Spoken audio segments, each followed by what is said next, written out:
Hello, hello. So, I am bored, of course. Interested in doing fun things on the internet today. I've had a terrible, terrible week with work. I have been working constantly. I'm exhausted. So, since my wonderful witchy friend said she was so sad that I haven't done anything on the internet, particularly with YouTube, I thought I would pull out some of my tarot decks and talk about my collection, because this is something that I love and I'm super passionate about, and it requires no energy, and we'll see if I can kill the battery and or the memory on my phone, right?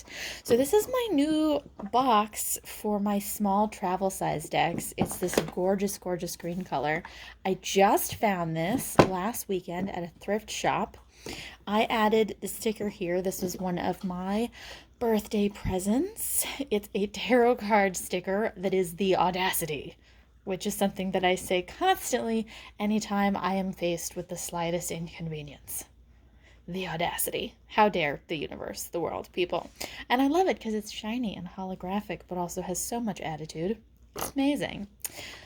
So these are all of my travel size decks, and I'm starting with these because they're the ones I've had the longest. The first deck I ever bought was this one, the Smith-Waite Centennial edition in the travel tin. 10 out of 10 would recommend. This deck has been my faithful companion for years and years and years now. I did a lot of research before I committed to actually buying any tarot decks, because that's the kind of person that I am. I obsessively, compulsively research before I do literally anything. So I had looked into tarot as a concept. I'd read some articles, watched a couple videos. I knew I was interested, but I wasn't sure where I wanted to start. So I actually looked up what decks were recommended for beginners. And of course, the classic Rider Waite, or in this case, the Smith-Waite, which is this version, deck is the one that's most recommended for beginners, because it's the one that most of our modern tarot systems are built off of, right? And so all of the resources, all of the really generic guidebooks are kind of built with this deck in mind. A lot of the imagery that you see is reflected in a lot of other decks. People, when they talk about tarot decks, kind of constantly compare them to how closely they follow the Rider Waite system. It's kind of considered a classic. The travel size nature, I think, was probably a good bet. As you can see, my hands are not very big in comparison to this deck. Like, it's the perfect size for me to wrap my hands around, and that is part of why I ended up with a bunch of travel size decks after this one.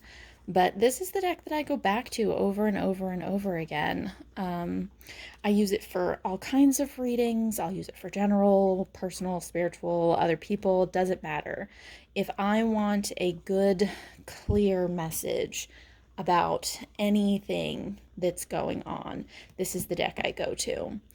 It usually comes through. I usually have really clear messages come through with this particular deck. It's not one that I have to really struggle with or fuss about, and it will always give me the straight up honest truth, even if it knows and I know that I'm not actually going to pay attention, because sometimes I'm not a good witch. Sometimes I ask my tarot deck for advice and then I don't do it. I do the opposite because I'm stubborn and I'm petty. But this is for sure my favorite deck still. It will always be my faithful, oldest, dearest friend as far as all of my decks go. Will never get rid of it, ever. Will stay until I use it to death. So let's see, which one of these decks did I get next? I think the next oldest is probably the travel-sized Shadowscapes Tarot, at least of the ones I still have. I had another deck that I bought around the same time as this one that I no longer own. I don't remember now the name of it, but I could not read with it. It would not speak to me. So I actually gave it away. I gave it to a friend of mine. but I had it for years. I had it like, gosh, 4 years in a box with all of my other decks. Couldn't use it. I liked the artwork, especially with some of the cards, but anytime I tried to read with it, the vibes were just off and nothing ever worked. So I kept it, and she was over at my house and we were talking about decks, and I buy all of my own decks. I don't have a superstition about, needing to have my decks gifted to me, which I know a lot of people do. And there's nothing wrong with that necessarily, but it's not something that I really share. I've bought most of my decks. A few of them are gifts, but a lot of them I've acquired myself. But she really felt like if she was going to have decks, they needed to be gifted to her. She had a deck. She wasn't sure that it was working. And I was like, well, I've got one. If it vibes with you, you can have it because I can't use it. And she took it off my hands for me. But the Shadowscapes, I really, really love. If you like the Shadowscapes Tarot, I really think that this one should be acquired in full size. The artwork is so detailed. There's so much fine detail here. It's absolutely exquisitely lovely. But on the travel size, I feel like you lose a lot of that detail, and it makes the cards a little less impactful. They would be more impactful at like full size. But it is a nice little deck. It does shuffle well. I cannot read for myself with this deck. Doesn't matter what the circumstances are. I've managed to get a few successful readings for myself out of this deck, but I have to be like the most zen. I have to be so chill and so like in an almost meditative state, and then it's like the messages come through in whispers. They're so hard to pull out. And so I thought about for a long time whether or not I needed to keep this deck. And then I started doing readings for other people. And it turns out she talks just fine, just not for me. Anytime, because I usually, when I do readings for people, I let them choose what deck they want read from.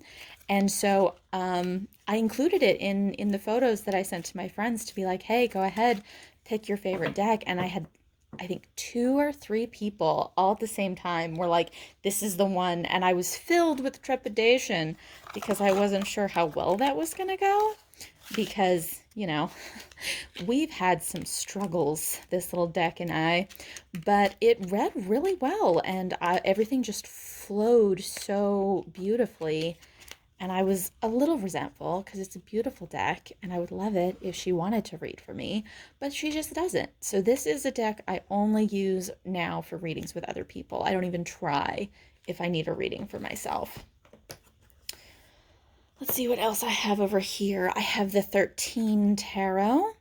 I have tried desperately to find a bigger version of this deck. This deck on the whole is very difficult to find. Believe it or not, I got this off of wish.com. Yes, hella cheap. Your girl loves the deal. I don't like to spend money. And at the time I was super, super broke, but still wanted to start acquiring decks. So wish.com, XIII Tarot, travel size deck. But they're really difficult to find, and I haven't found any that weren't really small like this. But like the Shadowscapes Tarot, if you look at these cards, at the detail that's here, like you can tell they're meant to be, the artwork is meant to be so much larger. And I think you would pull so much more out of these cards if they were larger. They are also, as you can tell, this is a pip deck. This is my only pip deck. I don't love that. I feel like people either, you really like pips or you don't. I prefer fully illustrated minors. I think pips are really effective for readers who know numerology, because reading a pip deck like this one, you're taking the meaning of the number and the meaning of the suit, and you're finding that dance between. So you either have to memorize all of the cards and what they mean, which I'm not here for, Or if you want to read more intuitively, you have to know your numerology. And numbers and I are not friends. I was an art student. I do pictures. I don't do numbers. So I'll remember a few things like the aces, of course, are really simple. I might remember some things like the fours, but I struggle with pip decks in general. But I love how deliciously goth this deck is. I mean, oh, look at this. Look at this. Look at how gorgeous this is. I absolutely love it. It's dark. It's beautiful. It's got the black and white, but with these dramatic little pops of red. So delicious, so tasty, so scrumptious. I reach for this deck, unsurprisingly, for darker workings. Every once in a while for a sort of shadow work reading, looking at the shadow self, but also readings that are related to baneful workings. So I don't use it a lot. I don't use it very much, but it is one that I am definitely going to keep around because, first of all, it's gorgeous and for the aesthetic, but also I do get some really valuable use out of it, and it's really helped me in some tight spaces. I love to have a good dark deck. I'm looking for another darker deck, but I haven't found one yet that I became obsessed with. Let's see, what else do we have? I do have a couple oracle decks. I pretty much never use them. I've got Earth Magic, and then I do have the Goddess Guidance Oracle cards. Again, these are the really, really small ones. This one's got the QR code instead of the guidebook in it. I don't think this one has the guidebook in it either. Not that you really need a guidebook, really, for oracle decks most of the time. Sometimes. I almost never use oracle decks. They're cool. Maybe if I had more of them, I would, but almost never reach for those. So back in the box they go. Let's see. Travel-sized Wikdwood Tarot. Love the Wikdwood Tarot. Gorgeous, scrumptious. This deck has a really earthy vibe. And I'm kind of going through them in the order that I bought them, which is kind of fun. This one, I will sometimes do readings for and about myself. I found overall, I tend to reach for this deck with readings that are related to community and family. It has this sort of primal nature about it. There's a lot of animal symbolism, but the people represented in this deck are either like this, they're really, really one with nature, or they look kind of savage and primitive. There's an edge to this deck that's really, really quite primal and kind of takes you back in a lot of ways to like the roots of what it is to be a person, which is really just to be a very sophisticated animal when we get right down to it. And I feel like, especially with my family, that energy really works well because my family's kind of intense. So I'll reach for this deck whenever I feel called to. Not a lot of people, when I am doing readings for other people, not many people go for this deck. In fact, I don't think I've ever done a reading for someone else with this deck. I've definitely done readings about other people with this deck because your girl is nosy, but not for them. It is a lovely little deck though, and I do absolutely love it, especially for those sort of family community oriented readings. Let's see. Then I do have the travel-sized Wild Unknown Tarot. Gotta be honest, I want to love this deck. I want to love it so much. If you have seen the Wild Unknown Tarot even once, you know that the artwork is freaking gorgeous. It's stunning. It's so pretty. It really is.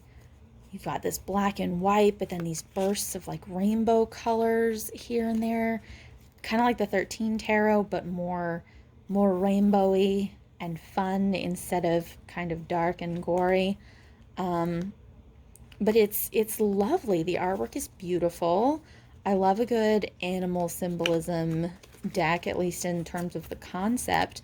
But I gotta be honest with you, I don't ever really reach for this deck. I love it conceptually, but in practice, I don't know what it is. Every time I pull it out, I go, gosh, this deck is so gorgeous. I should use this deck all the time. I mean, look at this. Look at how beautiful this is. Every card is stunning. And then I just don't ever use it. And maybe it's because it's an animal deck. I don't have any other animal decks to use as comparison.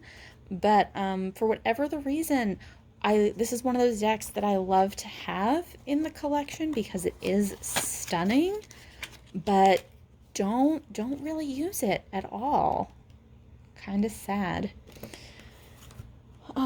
This is where I think we diverge from moving in chronological order, but this is the last of my travel size decks, which is the Wheel of the Year Tarot. This deck, I'm going to be honest, the card that won me over, that made me want this deck, is the Devil card, which is just spectacular. I don't know if I'll be able to find it kind of flipping through. The cards themselves, like the whole color palette, is really, really vivid. The art style is interesting. It's almost cartoony, but not quite. Some of the cards are really, really stunning, and I do love this deck. This deck is a gossip whore. If I want to do a reading about somebody, and I'm honestly just snooping, like, I don't care about your best interests, I just want to know the tea. This is the deck I'm going for. and this is the deck that comes through for that. There it is, the Devil card. Does that not have like peak devil energy? Like that carnal, you cling to it because you love it, but it hurts you. It hurts so good energy. Like this card alone makes the deck worth it for me to have. But also sometimes you just want to be snoopy and do readings about people and know that they're going to break up way before they do, and then not tell anyone, which may be a thing that I've done. And then you just, after the fact, you're just like, ah ha ha ha, I never saw that coming. La gasp. But it is a beautiful deck. It's very fun. I feel kind of bubbly and silly just holding it. I knew that this was going to be a less serious deck. It was actually probably the first deck I got that I knew right off the gate, like, this is not for serious readings. Because most of my decks I'll use for pretty much anything, right? I'll use it for general readings, financial readings, spiritual readings. Like, it doesn't really matter. So I got this deck and I figured it would be, kind of the same, but I did sort of an introductory reading. I like to do that with some of my new decks. I don't do it with every deck, but I did with this one. When I got it, I was like, what's the vibe going to be? And it was just like, ha ha ha, don't take me seriously or you're going to get screwed. This is not a serious deck. This is a nosy Nelly deck, and it's great for gossip, which I love. We love that in a deck, right? So that is all of the small decks. That's all of the travel size decks. So let's look at the bigger ones, shall we? If we're going back to chronological order, I am not sure which one of these comes first, but I think it's this one. I think this was the first big deck I got. It's the Tarot of Sexual Magic. Warning for explicit content, because these cards are not child friendly. Set the guidebook aside there. They are gorgeous though, and I do love them. I knew I wanted a sexually explicit deck, and you're going to start seeing me with these bigger decks struggle a little bit with the shuffling because my fingers are stretched to like the absolute max. Because we love a big, thick, juicy deck, but God, our hands are small. But I wanted a sexually explicit tarot deck. I love the energy, but I wasn't sure which one because there are a number of them that exist. I wanted it to be beautiful and romantic, and I'd liked the little bit that I saw of this deck on the internets. I did go and read a lot of reviews, and there are some reviews that I think offer a really fair criticism of this deck, which is like everyone is skinny and pretty and hetero and white. Which is a very, very fair assessment. I will also say the male gaze is really strong in this deck. Women are always way more naked, way more provocatively posed than the men. Like, you'll have a lot of fully naked women, and men are still at least half dressed.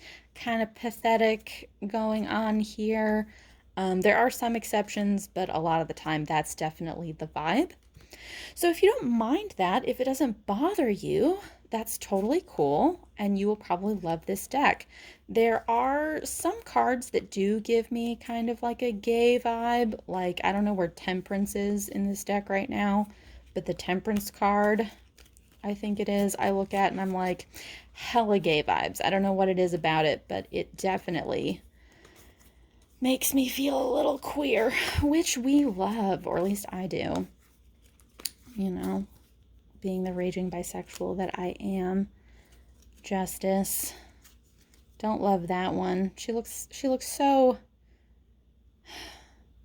Justice could be such a powerful card, but like, they've really, the pose here, they've just cut her foundation right out from underneath her. Hate that. But the High Priestess we dig. So fun. Oh, there she is. There's Temperance. Look at that and tell me you don't get a gay vibe off of her. So much. Definitely, right? I use this deck all the time. I love it. I love a good sexual energy deck. A lot of people think of sexually explicit decks as something you use exclusively for relationship readings and sexual readings, but for me, I really feel like sexual energy is in many ways divine energy.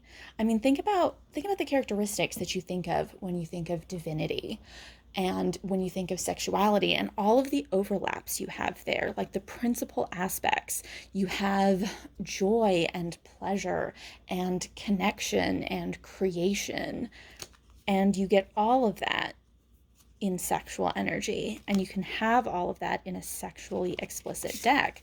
And so I have done a lot of really deep, soul-searching spiritual readings with this deck, as well as the more, you know, things that you would expect kind of readings with this deck, like, hey, how's it going? We're flirting. What's gonna happen with that? Because I want to know. Because, you know, it's so hard and so sad being single and alone. The tragedy. The next deck I acquired was definitely this lovely baby. For my birthday a couple of years ago now, I really, really wanted a gold deck. I wanted a gilded deck. I wanted gold foil, and this is the one I ended up with. I looked at a lot of gold foil decks before I settled on this one, and I don't know if I'll ever go back, but I was like obsessed with gold foil at the time. I'm kind of on a holographic kick right now, and we'll get to that with my most recent acquisitions. But this is the Black and Gold Tarot. It is really not at all expensive for a gold foil deck, which you can kind of tell in the paper quality, which is thin and kind of flimsy, but I love it anyway because it is Rider Waite, which is, as before mentioned, my go-to OG deck that I love and love and love. So I'm very familiar with the imagery, but it just like has a step up, right? Because like my Old Faithful is very down to earth. This one is bougie. There's an opulence to this deck with every single inch being covered in gold foil. It's just stunning, right? Use it for money readings, fortune readings. Use it to find out whether we're going to get the world, right? Very, very nice. Anytime I want to feel a little extra luxurious, I'm a think about reaching for this deck, right? Because I just want to be fancy. I don't have a lot of earth placements in my chart, but your girl likes nice things. And this deck is a very nice thing. It's beautiful. For my birthday, I got myself this. I got a really gorgeous gold and black teacup, and I got myself some loose leaf tea, and that was That was my thing for my birthday that year. Everything was black and gold. It was just my black and gold birthday. 10 out of 10 would recommend. I'm a big fan of spoiling yourself. I think everyone should do that. If you are not buying yourself a birthday present, I don't think you can get mad if nobody else buys you a birthday present. Because if you don't spoil yourself, how can you expect anyone else to treat you right? Right? I need a water break. I'm talking so much. Okay, what's the next deck that I acquired? I think it's 3 of them, which I got all at the same time. These 3, because they were all gifts from people. These are my gift decks. This is probably the most fun because it's not actually a deck. These are tarot dice, which is a really fun concept. I don't use them to read very much, but I have used them a handful of times. Conceptually, they are amazing and delightful. Every single dice, if I can find the camera here, there you go. Every single side of the die is a different card. And this is like the peak of pip decks. Really, which may be why I don't reach for it like 100% of the time. Also, I love shuffling my decks. Like, you can see me just here sitting here shuffling as I talk. I find the act of shuffling at this point very soothing and meditative, and like rolling the dice isn't really my thing, but they're fun and they make noise and they're delightful. And just a really, really cool concept. You don't see a lot of tarot dice out in the world, and I love that they're black. Very aesthetic, very goth. Love that. Black is my favorite color, my happy color. Right, so that's the Stardust tarot dice. I also have the Supernatural fan deck, which is hilarious and I love. I was binging Supernatural, like I was really stacking through the seasons. I lost the show. I don't remember if it was season 6 or 7 that had the Leviathans in it. I watched that season, and the Leviathans are kind of trippy. Like, their heads like split in half and it's just all mouth. And I watched like most of that season while I had the flu and a raging fever. And if you've ever combined fever dreams with supernatural Leviathans, it was not a great mix. And I decided I needed a break from the show. And then I just never got back to it.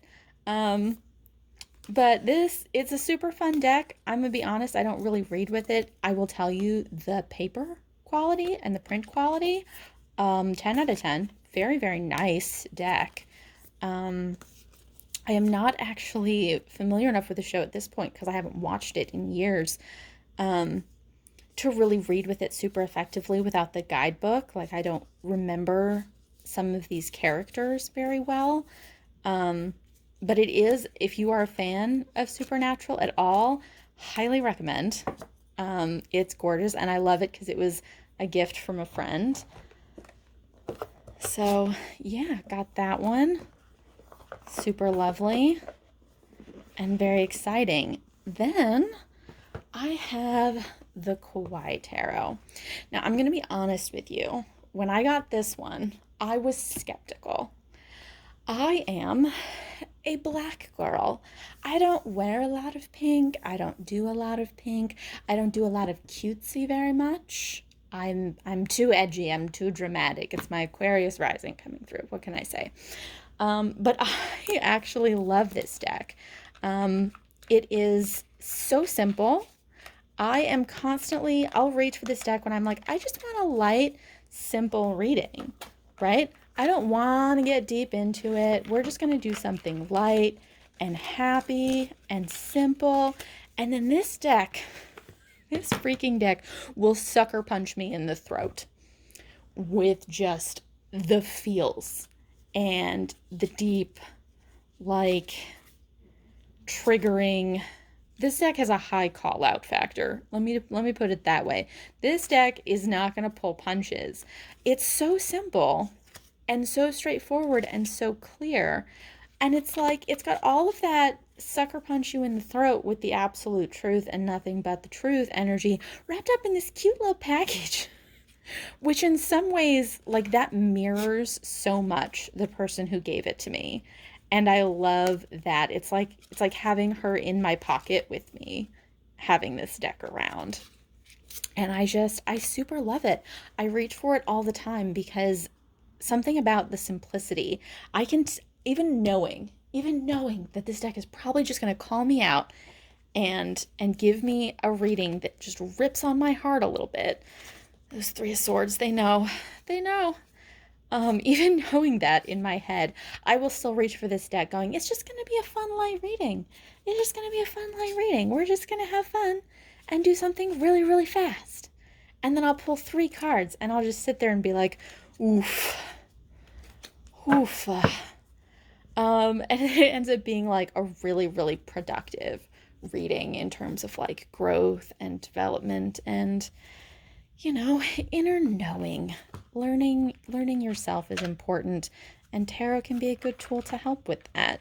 So I was skeptical about this deck. I didn't think I would ever use it, but I used it for like 1 or 2 readings, and now I'm hooked. And this is my go-to for late night quick and dirty readings because it will keep it simple, keep it straight with you. And I do love that. Also, it is cute. It's so cute. And I'm, you know, healing my inner child and re-embracing cuteness. Let's see. My next acquisition was the Celtic Tarot. I think I've mentioned this on the internet before. The only deity I've ever worked with any degree of regularity is Morrigan. And I was looking for a deck that kind of had Morrigan vibes. And I saw this one and I was like, this might do for me.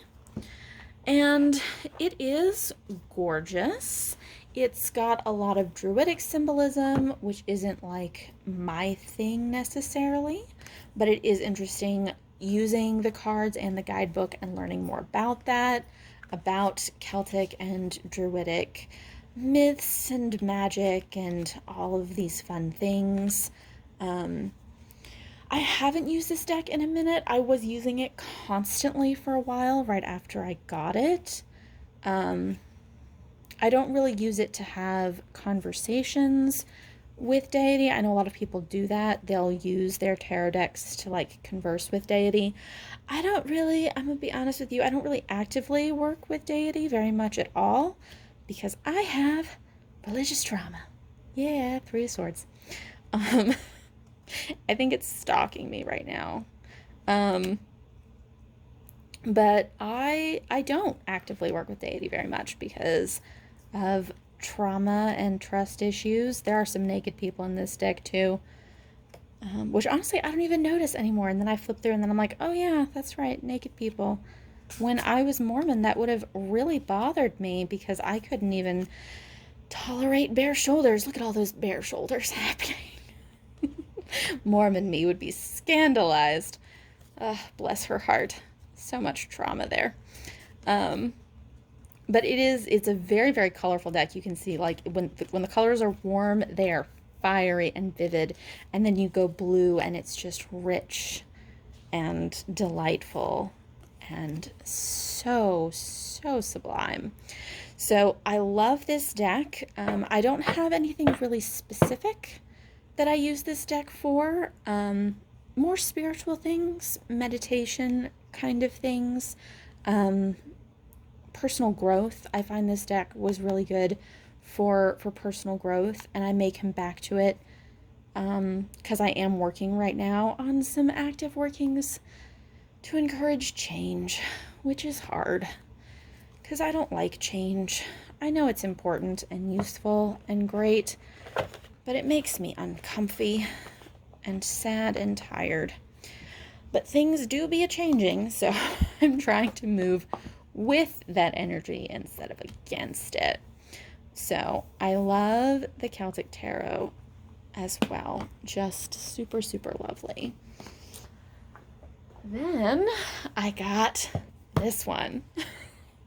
The Crow Tarot has An interesting attitude, which, if you know or like crows, not shocking.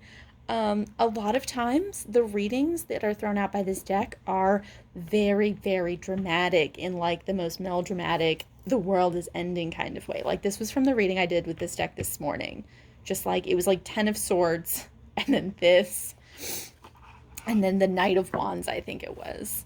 Yeah, they're all right here at the top still, because I didn't shuffle the deck before I put it away. I very rarely do. So yeah, that was my reading for today. You can guess how my day went. But the artwork for this one, stunning. I actually already did a flip through of this. I love it. In terms of reading with it, it can be very dramatic. I have a friend who she'll be like, read me the fates from the burbs, and inevitably it will have something horrible to say. But I did do a reading for another friend and everything was positive. Everything about it was positive, and it just cracked me up. It may be a deck that just really likes some people and not others. But it's gorgeous, and it's crows, and I love crows. I'm obsessed with crows. And I mean, yeah, part of that is like Morgan shit, but also just crows. They're so smart, they're so dramatic, they're so delightfully, deliciously goth. How can you not love crows, right? The star is one of my birth cards. If you're familiar with birth cards in tarot, or maybe you're not, there's a system of numerology where you use your full birth date. It's like month, day, year. And you can calculate what your birth cards are, and everyone has like, I think 2 to 3. And mine are the star and strength. And there are a limited number of combinations that you can have, so that doesn't really tell you a lot about my birthday, but it does tell you which category I'm in. And birth cards they're kind of like supposed to be like astrology kind of things. They're supposed to like sort of give you insight based on numerology into like, these are the themes that kind of are going to surround your life, things like that. Those kinds of things.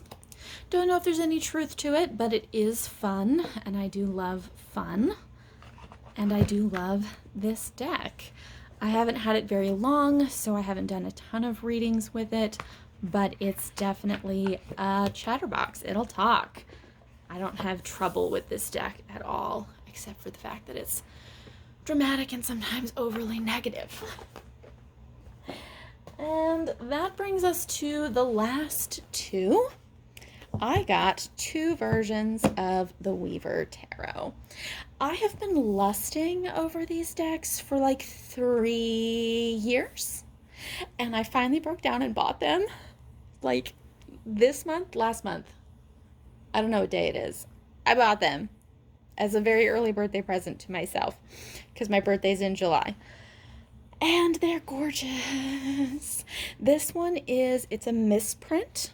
So this is the Shadow edition, which is, it's like dark colors with gold foil. And that's the reason I bought these 2 particular decks, because they were on sale. Because this was a misprint where the color on the cards turned out too dark, and so they were not up to quality, and so they were like half price. And I was like, yes, thank you, because full price is like, I don't know, like $100 or something, and it was too much for me because I have a budget. But again, gold foil, I love a good bougie deck.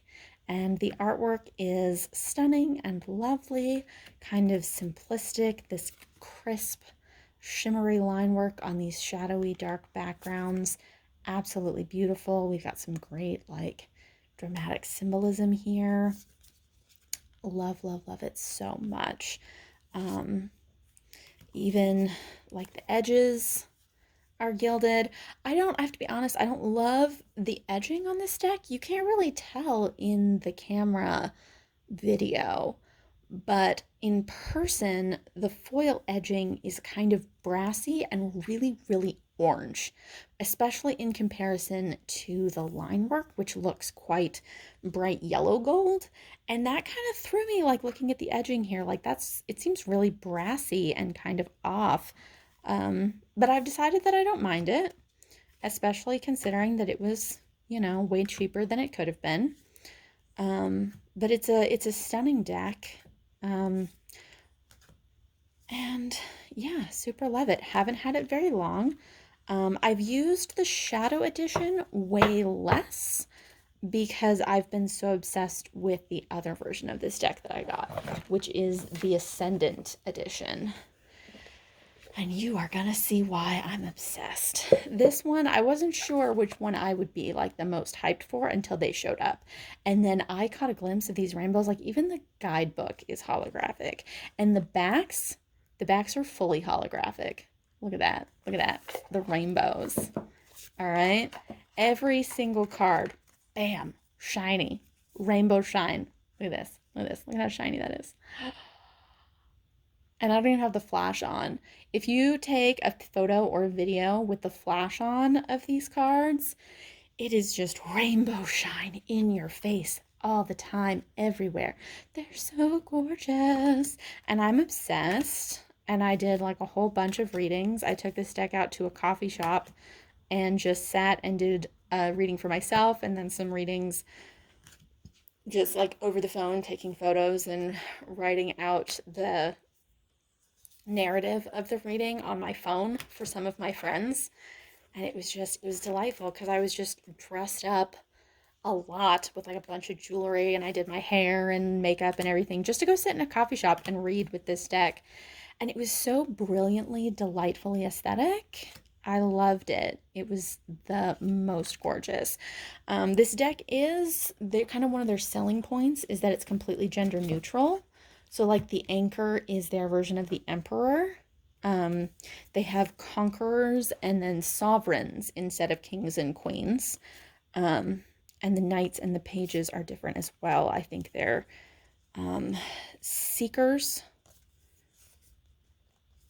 Or no, maybe it's sovereigns and rulers are the kings and queens, and then conquerors are knights and seekers are pages, I think. I clearly have not had this deck very long. The Hermit. The Hermit is one of my favorite cards. This speaks to me in my little introverted soul. I was the hermit for several years. I spent several years, especially right after I left the Mormon church, I had like no friends. Well, I had two friends, one of which was not a good friendship or relationship, and one of which was really, really great. But to go from having like a thriving religious community to having two friends and no social life was really devastating for me. But I got a lot of growth out of it, especially spiritually. So the Hermit is bae. I love the Hermit. It really vibes with me. But that's my newest deck, and so that's the last one for this little collection. I have no idea how long I've been sitting here, but I do low-key need to run. And so yeah, hopefully that is just fun for you as it was fun for me to just go through and look at all of my babies because I love my decks so, so much. I will probably get more because I have no chill and they're too pretty and I love them. And I can never have too many decks, right? So be good, my lovelies, and I will talk to you later.